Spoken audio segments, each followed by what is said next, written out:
Man, at this point, what else can you say about Jokic? The guy is a beast.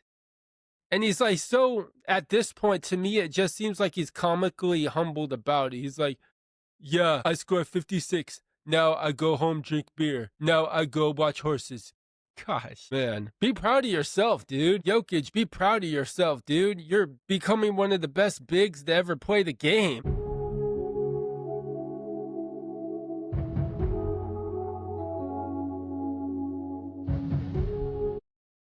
Yo, what's happening, everybody?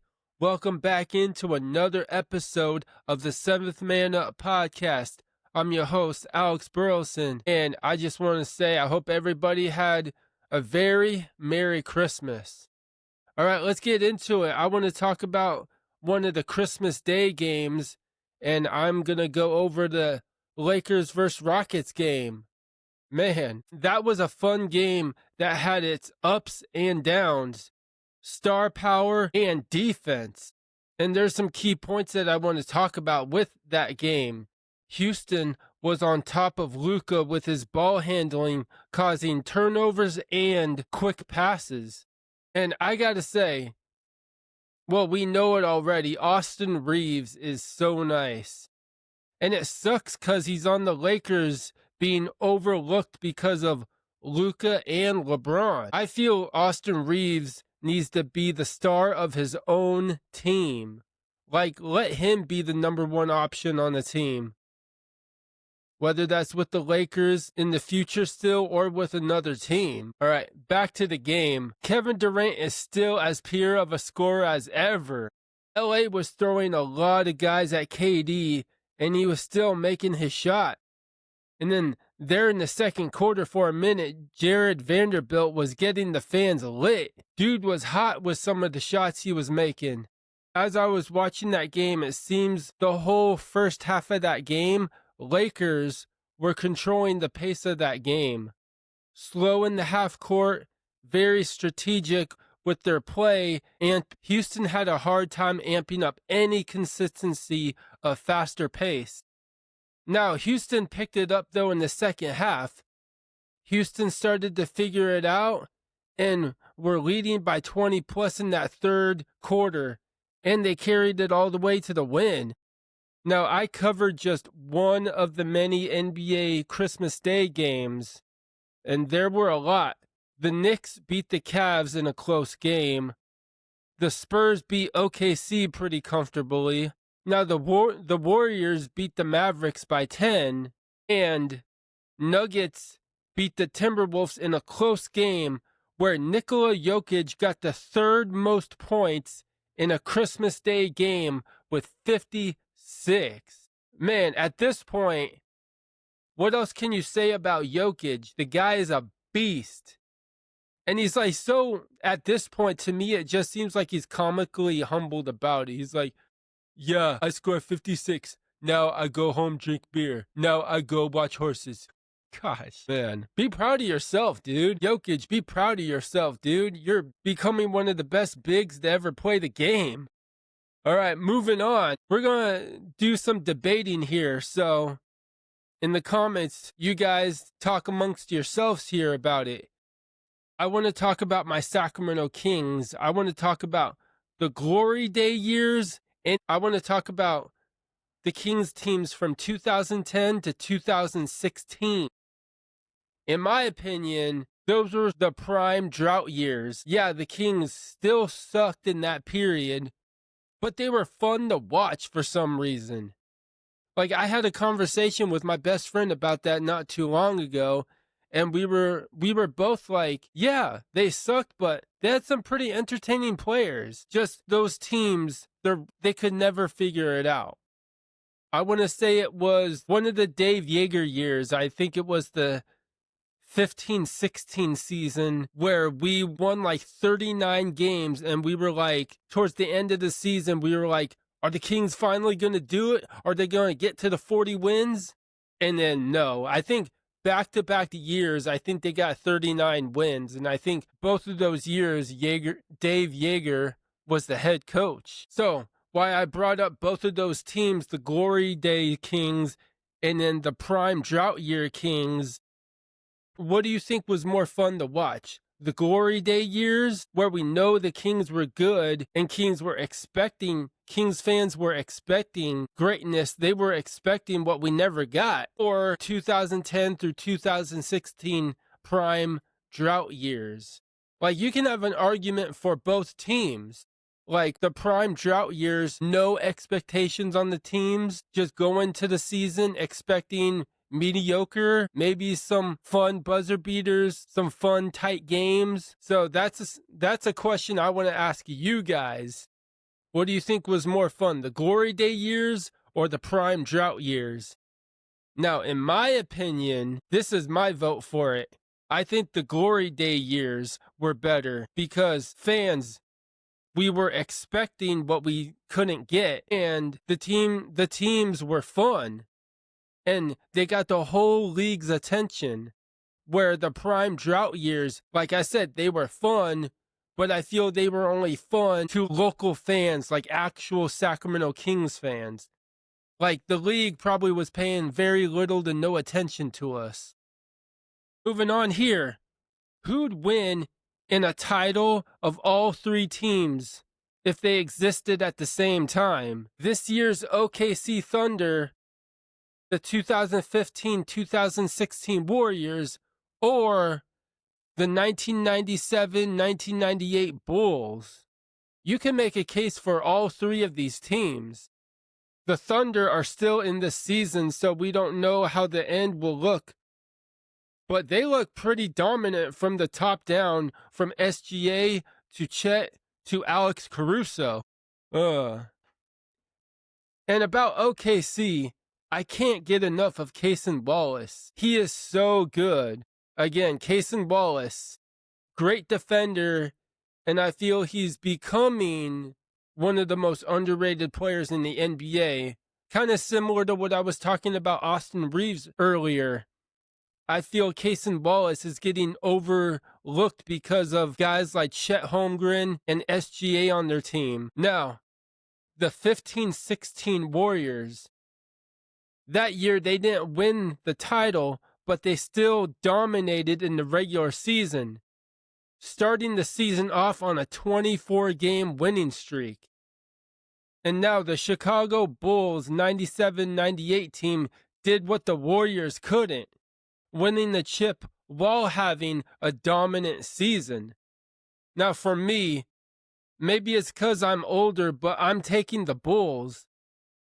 They had the electric stardom of MJ, a great second in command in Pippen, and then a better version of Draymond Green with Dennis Rodman. They also had an overlooked piece in Ron Harper.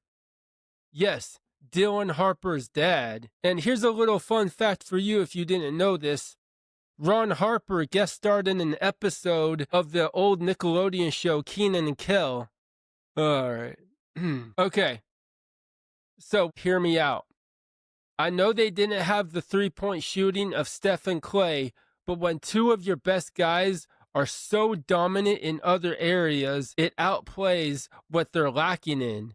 Warriors didn't have a Horace Grant. Warriors didn't. Wait, they do have Steve Kerr. Now on to the Thunder. Yes, they are long, quick, and athletic, but what I see they're lacking in is toughness. Like that grit the Bulls had and the grit that the Warriors had. That's what made them last, because they were intimidating. Some exciting news. The New York Knicks are this year's NBA Cup champs. Woo! I've stated in the past that I'm not the biggest fan of the NBA Cup, and you can go back to the episode where I go over it. I think it's the first episode I had with my friends Josh and Manny on in early season 1. Now, the Knicks swept teams for the Cup. They have a highly talented, skilled team, and it showed against the Spurs. They really showed that skill and determination really outweigh length in the grand scheme of things. And from the Knicks, I've said it before, I love Jalen Brunson's game. And with him, talk about a modern-day D. Rose with a consistent jump shot. You may have a different players comparison, but D Rose is who I see in Jalen Brunson. All right, this is the halftime segment. So, like what I literally just said about Jalen Brunson and Derrick Rose, don't compare yourself to another. All around, there is only one you. You is you, not them. Jalen Brunson got D Rose-like traits to his game, but is he D Rose? No. Focus on you, baby. All right, back to basketball content here. Cooper Flagg is slowly becoming the face of the Mavericks. He's the youngest player to score 40 plus in the game since LeBron. I feel Coop is going to pass LeBron in a lot of the youngest records. Don't hate on Coop. He's thriving, yo. Coop is thriving. I love it. All right, now another top 5 here. I'm going to talk about the top 5 alternative jerseys for NBA teams. Now, I ain't talking city uniforms or special jerseys. I'm talking alternative jerseys that teams had with their association jerseys that they would wear sometimes throughout the season, like that extra jersey that they had. All right, number 5 is the 06-07 Denver Nuggets jersey. And for all of these jerseys, for the video portion of the podcast, I'll put a picture of each jersey. All right, so the Denver Nuggets, this jersey, it had a subtle gold flare to it, being dark blue with baby blue on the sides and a yellowish gold trim down the sides on the collar and with the lettering as well.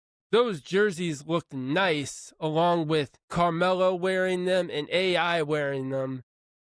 Number 4 are the current statement jerseys by the Boston Celtics. Now, I'm a little biased, no Len, since green is my favorite color. They are so simple, but they still pop.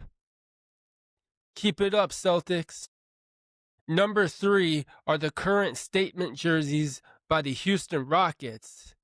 Those jerseys are all black with white letters and numbers along with that red outline. They have red going around the collar and neck. And again, that's a clean looking jersey. Again, with a lot of these jerseys, they don't stand out, but sometimes simple is perfection. Now, number 2 here is the late 90s black Chicago Bulls pinstripe jerseys. A hint of classic with the now of the time. Those jerseys worked, and not just because MJ was wearing them. Pinstripes were popular at the time, and they looked good. So, good job, Bulls. Now, number 1 are those gold Sacramento Kings jerseys from the 2006-2007 season. All right, no, I'm kidding. Those jerseys were bad. For real. Number 1 are the 96-97 Phoenix Suns black unis. Something about the Suns unis have always been clean. This one is all black with the classic sun with the stripes. They also have double trim of orange and a dark purple, and in all lowercase letters it reads Suns with the number under the striped sun. The Phoenix Suns knocked it out the park with that jersey. So again, good job, Phoenix. Moving on to my Bible encouragement. Now for me, I'm really bad with directions, so I have to really pay attention to where I'm at, where I'm going somewhere new. Have you ever gotten lost and needed directions? Well, to us, to you and me, the map on our lives is Jesus. Lost in life, God will direct you. Unsure about a decision, God will guide you. Walking through the unknown is all about taking advantage of what's around you, but in the right way. Now, look at this. The Bible says this about Jesus and his disciples. They say this: his disciples were hungry, and they began to pluck heads of grain and to eat. So from that, what's yours is yours, and what's God's is God's. Ultimately, what's yours stems from God because he is the one who created it, made it, and gave it. And I hope you take that encouragement and run with it like I have. Now, this was a fun episode like every episode. And if you haven't noticed, I got a cool looking mug. Now, if you're watching the video portion of this podcast, you'll see it. But again, this was a fun episode. So everybody, thanks again. And as always, remember, stay up with them threes up. Love, joy, and peace. See ya.